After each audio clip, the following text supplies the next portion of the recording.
Jestli si pamatujete, když tady začala městská policie, pamatujete si na tu horu chlapů? Ty někam přišli a ty budili respekt.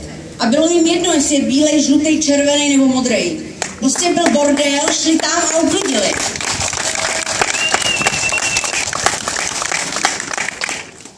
Když se jim volá, jo, já už jsem tohleto vzdala. Opravdu jsem to vzdala, pro mě to je zbytečný čas. Když jsem volala jednou na městskou policii, ale na 156, tak se ten pán tam hrozně divil, proč si nezavolám tady jako na místě. Tak jsem mu říkala, nezlobte se, jako já tam zavolám, ale to je, když volám do lesa.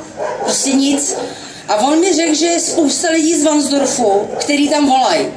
A byl docela nepříjemný. Položila jsem teda telefon, ale za 3 minuty mi volal zpátky. Omluvil se mi a řekl mi, že městskou policii jsem posílá.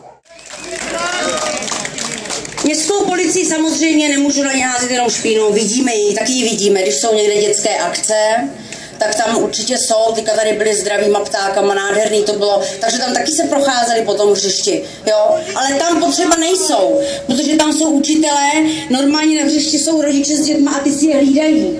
Měli by být tam, kde ty problémy jsou.